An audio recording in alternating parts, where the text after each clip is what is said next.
Assalamualaikum warahmatullahi wabarakatuh. Materi kali ini kita akan membahas tentang bagaimana merumuskan masalah. Yang pertama nanti kita akan melihat tentang isi latar belakang dan bagaimana pola pengungkapan sebuah latar belakang. Kemudian kita akan merumuskan masalah penelitian, kemudian langkah atau sumber dan kriteria masalah, dan keterkaitan masalah dengan beberapa judul topik lainnya seperti tujuan penelitian maupun metode yang akan digunakan. Secara umum kalau kita lihat dalam setiap proposal umumnya akan mengandung apa yang menjadi latar belakang dari penelitian itu. Tentu latar belakang itu secara umum memang memuat tentang fenomena atau gejala-gejala dari suatu masalah. Fenomena masalah adalah kesenjangan antara yang seharusnya dengan realita yang terjadi. Yang seharusnya ini dapat berupa konsep teori, peraturan, norma, ataupun ketentuan dan lainnya. Sementara kalau kita lihat realitas, itu merupakan sebuah kondisi yang berlaku pada saat akan atau sedang dilakukan penelitian. Jadi masalah tersebut haruslah dikembangkan atau didramatisasi secara eksplisit kepada pembaca agar jelas masalah yang akan ditelitinya. Prosesnya sedapat mungkin diungkapkan dengan data kuantitatif yang tentu saja untuk mendukung dan mempertegas masalah penelitian yang akan diteliti. Nah, bagaimana isi dari latar belakang sendiri? Pertama, pentingnya penelitian. Dalam penelitian berisi pertimbangan atau alasan tentang pentingnya penelitian tersebut dilaksanakan. Tentu saja, uraian mengenai latar belakang dari suatu penelitian harus memuat fakta-fakta, fenomena, masalah, atau kesenjangan antara yang seharusnya dengan realitas terjadi, yang jika dipandang dari sudut atau pendekatan tertentu, lalu akan menimbulkan hasrat, ingin tahu, dan mendorong dilakukannya kegiatan penelitian. Jadi kata kunci pertama itu adalah isi latar belakang itu pentingnya penelitian ini dilakukan. Yang kedua, pandangan tentang kenyataan. Berkenaan dengan pandangan atau pendekatan terhadap kenyataan yang ada, maka hendaknya kita dapat mengungkapkan hal-hal yang menyangkut disiplin atau bidang ilmu, baik dari sisi aspeknya apa, faktor-faktornya, maupun variabel-variabel yang terkait di dalamnya. Materi-materi ini yang akan menyebabkan pengungkapan latar belakang penelitian kadang-kadang disebut sebagai alasan pemilihan judul. Nah, jadi memang kita bisa secara eksplisit menarik sebuah judul, pemilihan judul penelitian dari latar belakang yang diungkapkan. Kemudian yang ketiga itu adalah memuat alasan topik penelitian. Latar belakang penelitian ini juga memuat tentang garis besar, tentang alasan mengapa topik permasalahan yang terkandung dalam judul menarik untuk diteliti. Nah, ini pun penting secara eksplisit kita sampaikan di dalam latar belakang. Kemudian isi latar belakang itu yang tak lain juga adalah memuat tujuan dari penelitian. Dalam latar belakang penelitian, maksud dan tujuan dari penelitian itu harus termuat di dalam kandungan isi latar belakang. Sehingga dengan membaca latar belakang penelitian, pembaca akan mengetahui secara umum alasan-alasan, maksud dan tujuan dan kegunaan penelitian ini secara ringkas. Dari beberapa artikel atau tulisan ataupun skripsi seperti itu ada juga menyatakan pendekatan di dalam isi latar belakang juga memuat tentang pendekatan apa yang akan digunakan dalam rangka untuk menjawab tujuan penelitian. Latar belakang penelitian merupakan cerminan dinamika proses pemikiran mengapa fenomena seperti alam, sosial, ekonomi, dan bisnis ataupun gejala sosial lainnya yang dijumpai menggugah niat seseorang untuk mengetahui dan melakukan penelitian terhadap fenomena tersebut. Tentu saja dalam hal ini penelitian akan merasa yakin bahwa fenomena yang dijumpai tersebut benar-benar berstatus masalah yang masih aktual dan relevan dengan masa kekinian. Bagaimana kita mengungkapkan pola pengungkapan dalam isi latar belakang ini? Jadi pengungkapan latar belakang penelitian itu dapat disajikan dengan pola induktif maupun pola deduktif. Pola induktif itu merupakan pengungkapan atau pembahasan yang dimulai dengan fakta, kemudian dilanjutkan dengan pandangan-pandangan yang mengarah pada satu pokok bahasan. Nah, jadi latar belakang itu diawali dengan fakta yang bersifat umum, besar ke menuju mengerucut gitu ya. Latar belakang itu diawali dengan fakta yang bersifat umum dan terus menukik pada fakta yang berhubungan dengan masalah yang akan diteliti.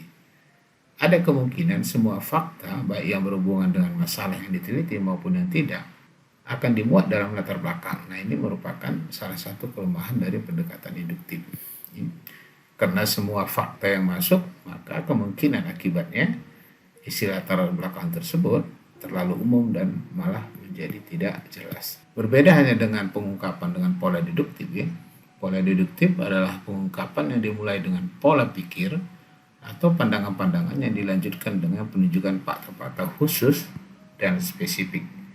Nah, ini kalau kita lihat piramidanya dia balik lagi gini ya. Jadi dari kecil dia ke besar gitu ya, seperti ini. Karena dimulai dari fakta khusus, nah umumnya peneliti akan mengalami kesulitan dalam meyakinkan pentingnya penelitian tersebut ya. Karena dimulai dari fakta khusus dan diakhiri dengan pandangan bersifat umum, akan menyebabkan perumusan masalah penelitian akan berkembang terlalu umum sehingga menjadi kabur dan tidak fokus.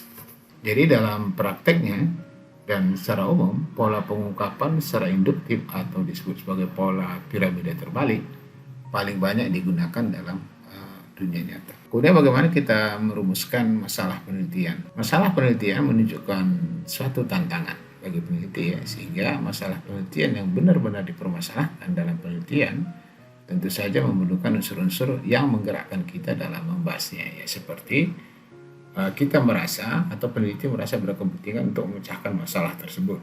Itu yang pertama ya. Yang kedua, tentu memiliki manfaat ya dari penyelesaian masalah tersebut.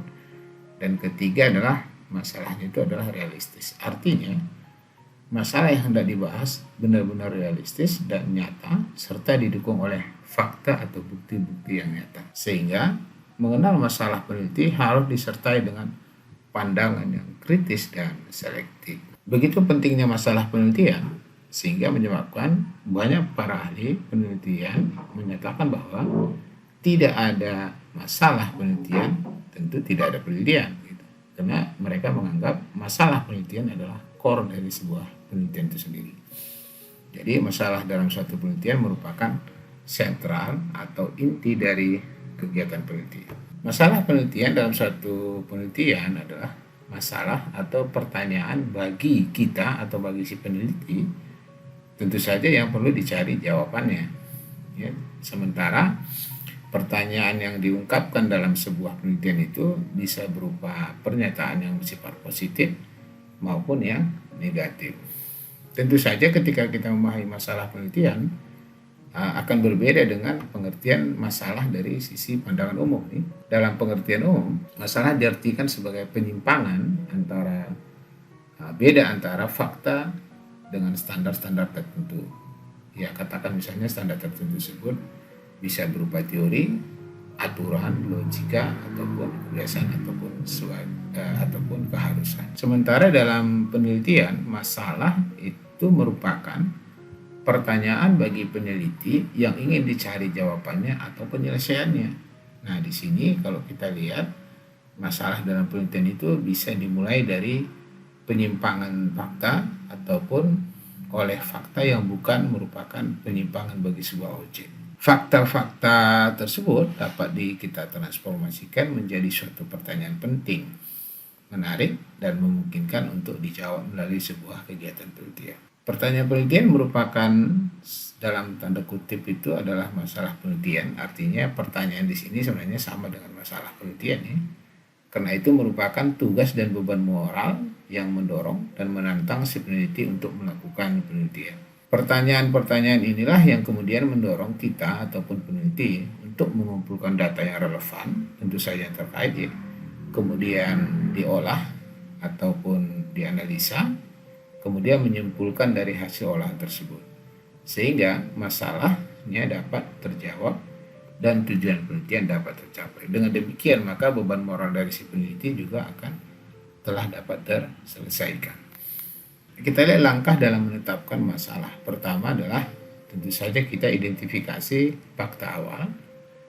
Dalam mengidentifikasi fakta awal, ya, masalah penelitian harus mengungkapkan fakta dan kenyataan, baik itu berupa penyimpangan ataupun bukan penyimpangan dari sebuah gejala ataupun fenomena yang ada di dunia nyata.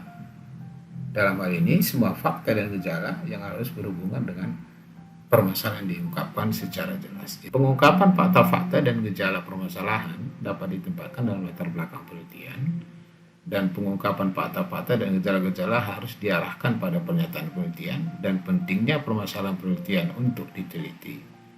Berikutnya yang kedua adalah proses perumusan masalah.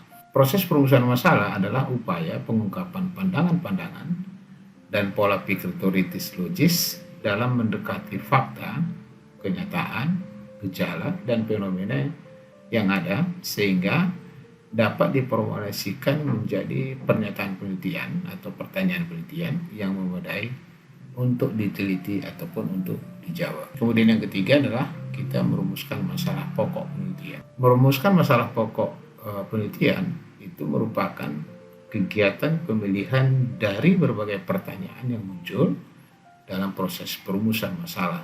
Dari berbagai pertanyaan penelitian tersebut haruslah kita memilih mana pertanyaan yang benar-benar penting dan menjadi inti dari pertanyaan penelitian yang akan dilakukan. Sehingga penelitian hendaknya atau harus memilih masalah ataupun pertanyaan yang pokok saja dari berbagai pertanyaan tersebut.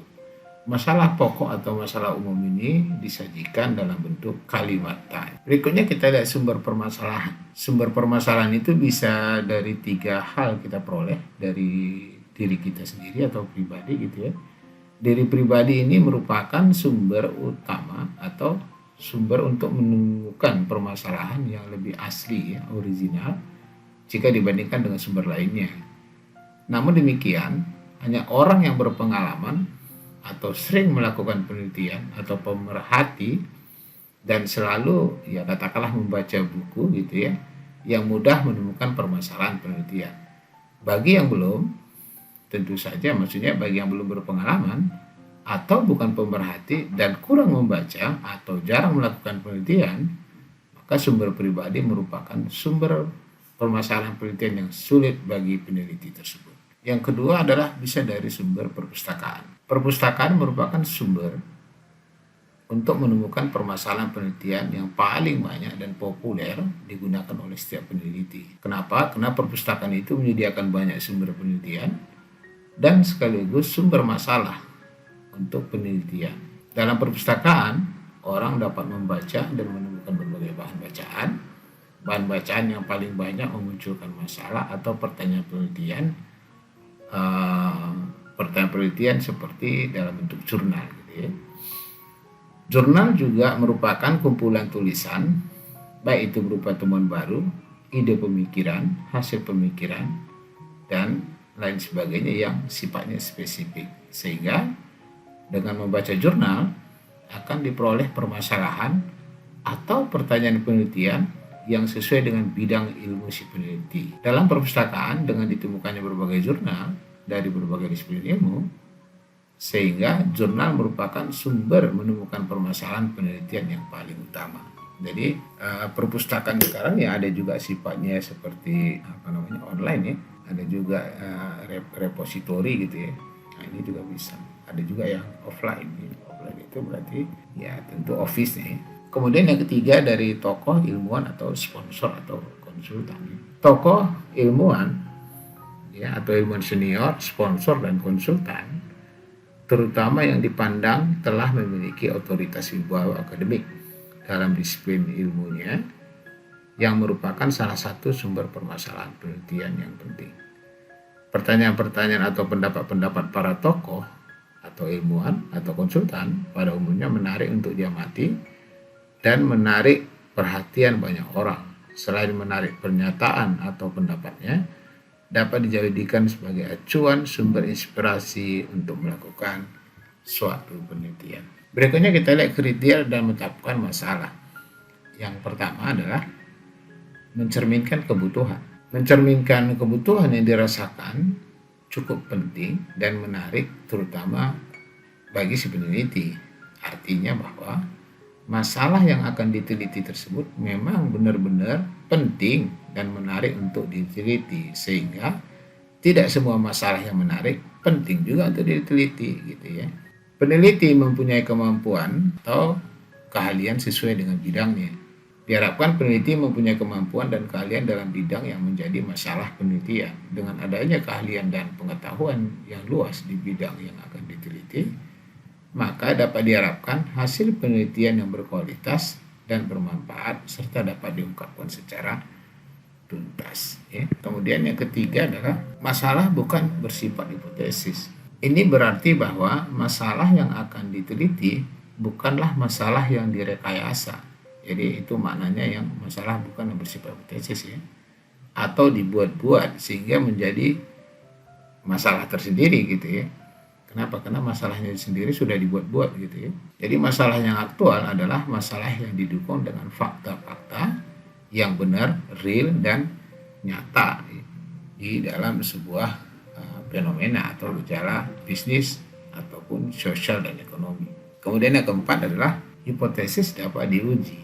Masalah hendaknya mengarah pada suatu hipotesis yang tentu saja dapat diuji.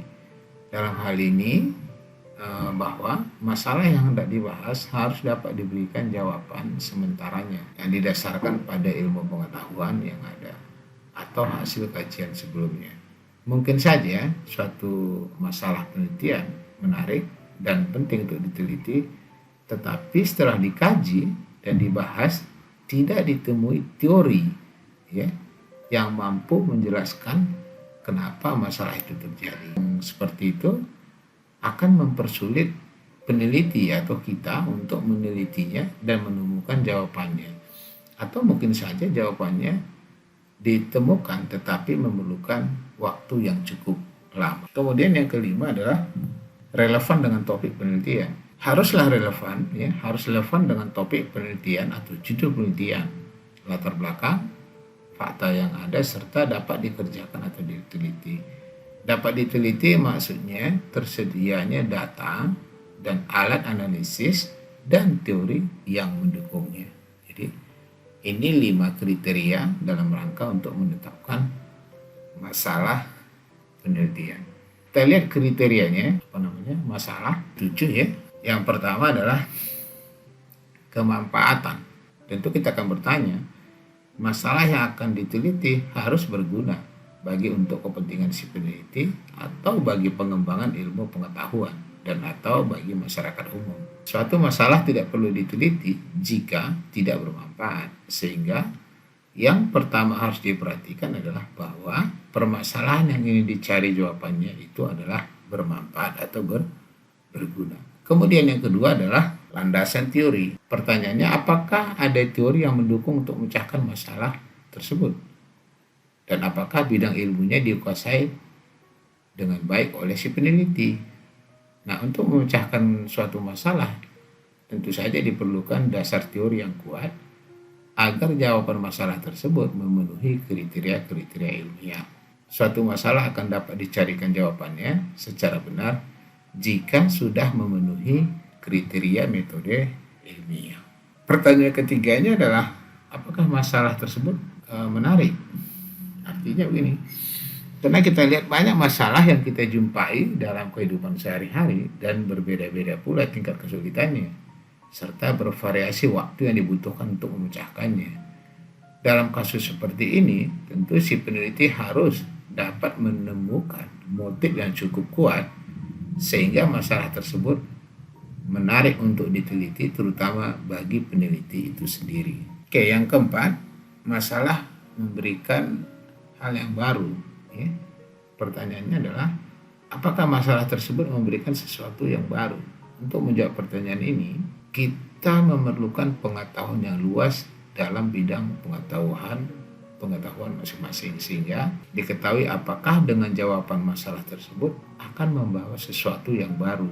Tentu saja dengan melengkapi diri dengan pengetahuan yang luas, maka si peneliti dapat mengetahui apakah masalah yang diajukannya sudah pernah atau belum diteliti oleh orang lain. Hal ini juga berarti bahwa si peneliti atau kita itu perlu bertanya pada diri sendiri, apakah pemecahan masalah tersebut merupakan sesuatu yang baru bagi masalah lama atau pemecahan baru dari masalah yang baru yang memberikan alasan untuk diteliti. Yang kelima adalah ketersediaan data.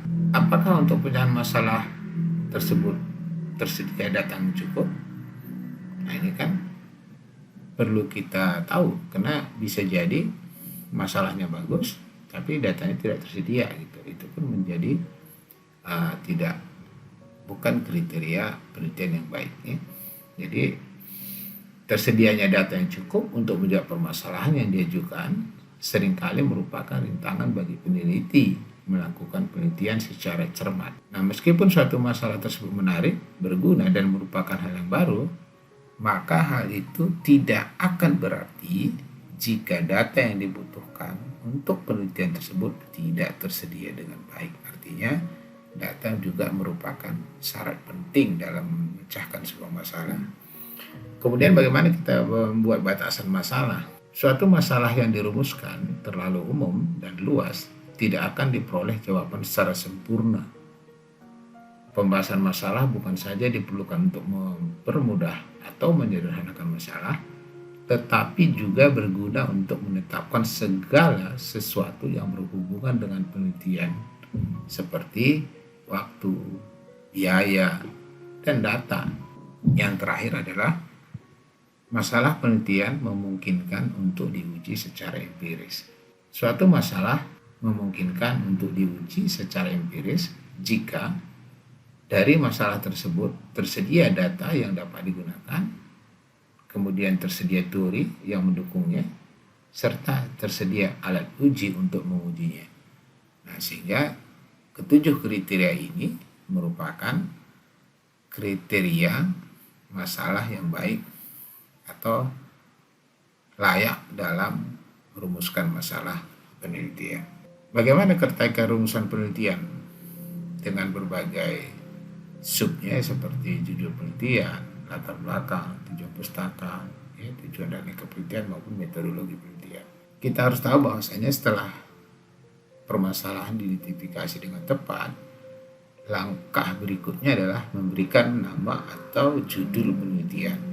Dalam memberikan judul penelitian, ada dua orientasi dalam memberikan judul penelitian, yaitu orientasi singkat. Contoh, judulnya adalah analisis perilaku permintaan konsumen bawang merah misalnya. Kemudian ada juga yang berorientasi yang jelas dalam sebuah judul. Misalnya, dia menunjukkan judulnya itu sekaligus membawa atribut objek yang diteliti, subjek penelitiannya, lokasi penelitiannya, dan waktu penelitiannya. Contoh seperti katakan misalnya dampak COVID-19 terhadap kinerja UMKM di Kabupaten Bogor atau Kota Bogor gitu ya. Dari gambar ini kita juga bisa lihat bahwasanya rumusan masalah bisa kita peroleh dari literatur review tadi kan. Kemudian sebenarnya dalam hal penelitian pertama yang kita lihat sebenarnya adalah rumusan masalah, tapi dalam kerangka tulisan umumnya itu diawali oleh latar belakang.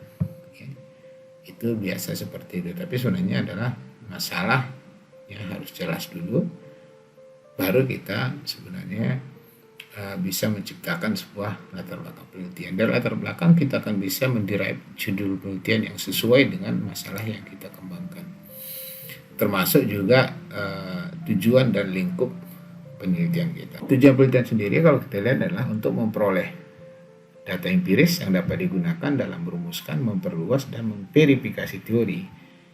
Umumnya tujuan penelitian seperti ini dimiliki oleh ilmu murni seperti terutama diterapkan dalam penelitian dasar ya. Sedangkan tujuan penelitian untuk memecahkan persoalan yang ada dalam kehidupan, masalah spesifik dan khusus. Nah, tujuan penelitian semacam ini umumnya terdapat dalam bidang ilmu terapan atau applied science. Dari gambar ini kita juga bisa melihat bahwasanya ketika kita memiliki tujuan penelitian dan mengkaji literatur kita juga bisa menciptakan metode penelitian apa yang digunakan dalam rangka untuk memecahkan masalah penelitian yang sedang kita cari jawabannya. Jadi Inilah secara umum keterkaitan antara rumusan penelitian, latar belakang, tinjauan pustaka, maupun tujuan penelitian serta metode yang digunakan. Demikian, semoga bermanfaat. Terima kasih. Wabillahi taufiq wal hidayah. Wassalamualaikum warahmatullahi wabarakatuh.